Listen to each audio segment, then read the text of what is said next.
To N.A. Lyobumov, Staraya Russa, June 11th, 1879.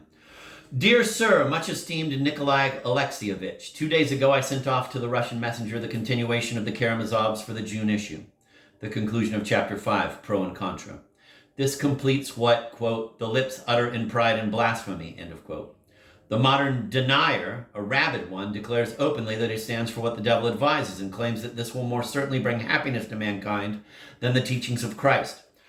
To our Russian socialism, which is so stupid but also dangerous because the young generation is involved in it, the lesson must seem very forceful. One's daily bread, the Tower of Babel, i.e. the future reign of socialism, and the complete enslavement of freedom of conscience. That is what this desperate denier and atheist comes to.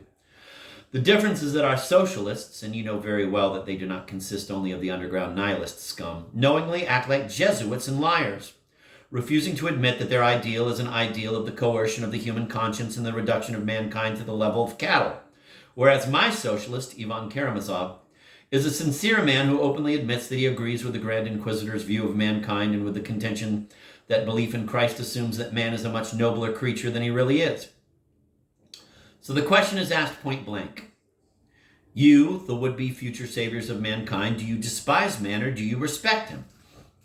And all this is supposedly done in the name of love for mankind. They are saying, in effect, the commandments of Christ are stern and abstract and unbearable for the weak, and so, instead of law of freedom and light, they impose on men through bread the law of chains and enslavement.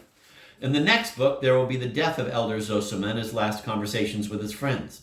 This is not a sermon, but rather a sort of story, an account of an incident in his own life. If I can bring it off, I will have accomplished something useful.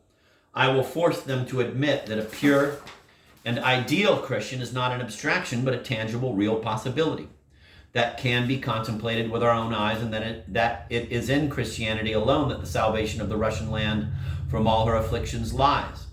I pray God that I may succeed. It will be a stirring piece if only I am granted sufficient inspiration. But above all, the theme is one that would never even occur to any other contemporary writer or poet, and so it is completely original. It is for this theme that the entire novel is being written, and I only hope that I will carry it off. That's what concerns me most now. I'll send you some material for the July issue without fail, and by July 10th at the latest. I'll do my utmost to keep this promise. I received your letter, much esteemed Nikolai Alexeyevich, concerning the money you will be sending me, and I am waiting impatiently for the promised 1,000 rubles. I have almost no money left, and I am rather reluctant to borrow any.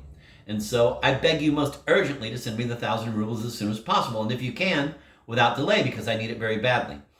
Where is Mikhail Nikiforovich now, in Moscow or at his country estate? And how is his health?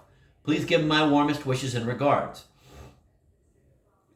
And now, if you have a little friendly feeling toward me, I believe you do from our meetings and conversations, I wonder whether you wouldn't do me a special favor, my dear Nikolai Alexeyevich. In one of my letters, I casually mentioned Putsikovich, the former editor of Citizen. He wrote me that Mikhail Nikiforovich had promised to send him a monthly sum for his articles from Berlin.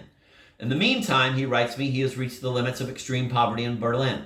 He is really a very good man, and he is now toying with the idea, quite a risky one to be sure, but really not a bad idea at all, of publishing Citizen in Berlin as a monthly magazine. He wants to try to start publishing on credit because he does not even have enough money for food. The man will never write anything base, and one more Russian periodical of the right opinion is a useful thing, even if it is published abroad. If there is any possibility of supporting him, even in the smallest way, literally, with some 100 or 200 rubles, he would be able to get out his first number, and then one could see how things go afterward. He is a man who could be influenced and guided. He anticipates that he will get some subscribers, although not too many at first. What I would very much appreciate is for you to have a talk with Mikhail Nikiforovich about him and then tell me, what does he think of Putsikovich? And is it true that Mikhail Nikiforovich promised to send him a certain monthly sum in Berlin for his services as a correspondent? Putsikovich at least assured me that this was so in his letters to me. I shall await your answer on this. Please, my most kind Nikolai Alexeyevich, find a spare moment and drop me a line on the subject. I feel awfully sorry for Putsikovich, and I am rather fond of him. He is in dire straits and has almost reached the point of despair. And with that, I remain your respectful and devoted F. Dostoyevsky. P.S. My regards to your much-esteemed wife. Putsikovich's address is Berlin, Dorotheenstrasse, 60, Viktor Putsikovich.